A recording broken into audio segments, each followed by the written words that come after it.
that shit right. And I got off my point of talking about, you know, being bullied is funny to me. You know, the whole thing is because I left a post and I was defending O'Shea Jackson, professionally known as Ice Cube. I was defending O'Shea on a video he had left because everybody's like, yeah, you know, where he at? How come he ain't around no more? How come he ain't doing it? O'Shea had made it clear, and I don't know why everybody hasn't seen any of this, but O'Shea made it clear that he was only interested in dealing with people in power. And now that Donald Trump is not in power, he didn't win the election, he don't need to go no further with helping them implement anything in the Platinum Plan, which wasn't a Platinum Plan. He don't need to help them with anything with his contract with Black America to try to get some of that pushed over into whatever was going to be the Platinum Plan or whatever's going to be Black set aside. He don't have to worry about it. So that's why he's not fucking with that no more. That's logic. To me, that's logic. To some other people, that might not be logic. Let's say, what's this? Oh, you're inside. No, that thing's at 31 minutes. I was like, I know I ain't been on here no 31 minutes. I got 31 minutes left. So O'Shea came out and left a video. Just basically saying he'd been, you know, staying low, working with this whatever. You know, he don't really give off a whole lot of info, which is right. You ain't supposed to fucking lay your playbook out. See, that's the problem. They want O'Shea to lay his playbook out. And because he won't lay his playbook out, they all fucked up. And because he won't jump in bed with Alicia Garza and all them with the BLM motherfuckers, they all fucked up about that. See, they want him to acquiesce with the structure. And the structure right now, obviously, they pushing for the Black Lives structure. I guess they got some bullshit going on over there, though.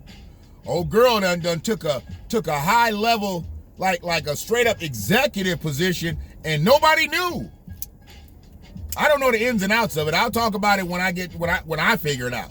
You already know I'm not a journalist, so I'm not out here to just spread some false shit. I'm not a journalist, but I'm not gonna be the National Enquirer up in this bitch either. So one of the things that I'm looking at is everybody's against O'Shea because he met with Trump's people. But that don't matter no more. Biden is the president-elect, and they said that they would talk to him after the election. They need to talk to him after the inauguration because they ain't got no power to talk to nobody right now. They can't even get the goddamn briefings from Trump. Trump holding on to the briefings and shit like literally like, I'm not trying to give up that power yet. But it's over. And I'm not sure why somebody can't step in and be like, look, Don, you got to get this shit up. It was a good act. You know, you did your whole voter thing. None of that worked. You know, had 44 fucking lawsuits. None of that worked. It's time to let it go. And if not, walk his ass up out that motherfucker. Because it's time for the country to move on. You know, the fact that motherfuckers put him in office, they should be able to take his ass out of office. Take him out the back, though. Don't take him out the front. He don't know. Take him out the back. We need to get rid of him. He needs to be off our screens. Because soon enough, he's going to be back on TV anyway. Give us a couple months without that motherfucker. Donald Trump trying to segue right from here, right to his TV deal. To eventually probably owning his own goddamn TV station where it's just going to be Trump every day. Talking about he going to run again. Man, ain't nobody trying to see you run at 79, nigga. Nobody was trying to see Joe run at 77. Now he's 78. By the time he up out this bitch, he'll be 82. Come on, y'all. We want 80-year-old presidents in this bitch. Y'all know better than this. All y'all political people, y'all know better. Y'all know I'm just really kind of getting into this whole political thing. You know, I've always known what's right. But I ain't never really been deep in talking about politics, you know, on a grand scale. So this is new to me. But man, when I said something on Twitter and I tagged all the people who had said something against Ice Cube, because I thought that's what you do. I'm like, hey, y'all been wondering where he is. Here's the video. Just letting you know. I'm just trying to keep you up on game. I didn't throw no shade, no nothing. Said peace to the ADOS people. Boy, why did I do that? Why did I do that? Rolly and all of his motherfucking Rolly hives came out. Rolling got a motherfucking gang on Twitter.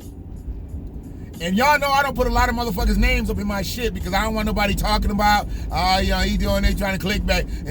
But I'm putting Roland's name in this motherfucker. Because Roland came out and then try to flex some financial muscle on me. Tried to flex some statistical muscle on me. Tried to flex his motherfucking Rolodex on me. Well, Roland don't know me, do he? Because he don't know I don't give a fuck about who he know.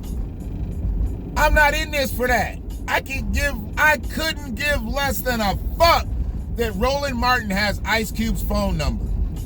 If you got his phone number, why didn't you call him? Why didn't you text him? Why you put out that bullshit shit ass text or tweet talking about where is he at now? He ain't returning Alicia Garza's phone calls because he's not going to return Alicia Garza's phone calls because he knows that Alicia Garza is full of shit. The Black Lives Matter movement is full of shit. It ain't helping black lives. It'll only help black lives if you're trans, if you're queer, if you're gay, if you're bi. That's what it's looking to help.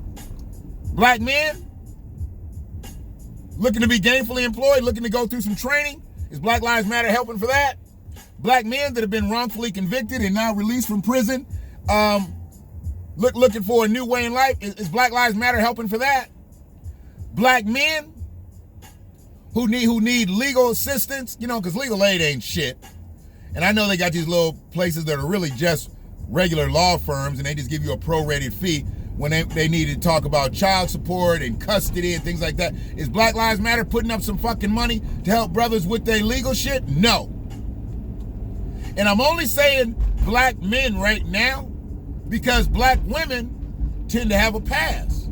I mean, the whole shit was created by black women, so I think they are looking out for black women, kinda. But for the most part, I know they're looking out for the LGBTQIAAP. And with that being said, Roland and Dr. Ava and April Ryan, even BET jumped on board. Where is he at? He not returning her phone calls. So I just put up a post. It was like, hey, y'all been looking for him. Here he is. Here's a video. He's just kind of talking about what he's looking at doing, moving forward with people in power. Roland gonna flex on me and say, I wasn't looking for him. If I wanted to reach out to him, I got his number. I can call him. Okay. What's that got to do with the fucking price of tea in China? Or Haiti? Rolly? See, a lot of people don't like ADOS talking about reparations for American Descendants of Slavery because it cuts people out. I think Roland Martin is one of those people. I think Roland Martin's people that he rolls with, a lot of them are those people because they're not American Descendants of Slavery. A lot of them from the Caribbean. A lot of them are from Africa. And they're no less being black, but they're not ADOS. And then you have people coming, oh man, ADOS got started like this. I'm like, what the fuck is this? First y'all talking about y'all looking for Ice Cube. I show you where he's at. Then you get mad at that. Then I ask questions about, why are you so against ADOS? Why? If you knew how it was started, I'm like, well, I thought ADOS started when two Africans, before it became America, so they weren't Americans, when two Africans who had been stolen from somewhere in Africa and were brought to this soil, procreated and produced a child. I thought that created a descendant of slavery because they were enslaved people. So they're now a descendant. I thought that's how ADOS was created. Now everybody got to talk about how ADOS was created. I think they're talking about the hashtag ADOS movement, but I need you to say it with your chest. Don't hide behind the motherfucking words. Don't hide behind the motherfucking letters. See, that's everybody's problem. Everybody want to hide behind acronyms and shit. That's where we at nowadays. Everybody want to hide behind names and acronyms. And I'm too politically ignorant to understand how to just say win, just say fuck it. No. I'm about go till you win. Let's win. Let's try to win. We ain't gonna like each other to win. If we're on the same team, Why can't we win? But then you get these people, that you ain't never gonna get reparations. You're never gonna, and then you look at their captions and you look at their profile, Pan-African this, Caribbean this. Come on, man. You mad? You mad because you're not a descendant of American chattel slavery? You might be a descendant of slavery somewhere else, and you have a fight with somewhere else. And I salute you in that fight. Would even help you in that fight. But I'm not going to help you get bread that's not rightfully yours. That's crazy as fuck to me. And that's what they want you to do. Look, man, how come you didn't go talk to the Native Americans about them getting bread? How come you ain't talked to no Holocaust survivors about them getting bread? How come you ain't talked to no concentrate camp survivors about them getting bread? Why is it only talking about black Americans who are descendants of slavery? Why is there a problem with them? You ain't got no problem with nobody else has got no bread from the U.S. government. But you got a problem with American descendants of slavery seeking that. Now, what your other beefs with Antonio and Yvette and whomever are, that's bullshit. I don't know why they don't have him on their show and hash that shit out. Invite him on the show. Invite Antonio, invite Yvette on the fucking show. Derek Hamilton, maybe not Dr. Darity, I don't know. I guess there's a little beef there with them. I don't know. Everybody beefing with everybody else. I don't get it. I don't get where the beef comes in at, and we all fighting for the same thing. But it's not a fight when you having a debate with somebody who's not from this country. That's not a fight. That's a spat. And I'm not sure why you'd be having a spat with an immigrant who's not rightfully owed anything from this country. He may have a beef and may have a claim in another country, but he doesn't have one here. He doesn't have one here. So why is he against someone fighting for their claim that they have here? That's what I need to know. And when I figure that out, I can move forward amicably.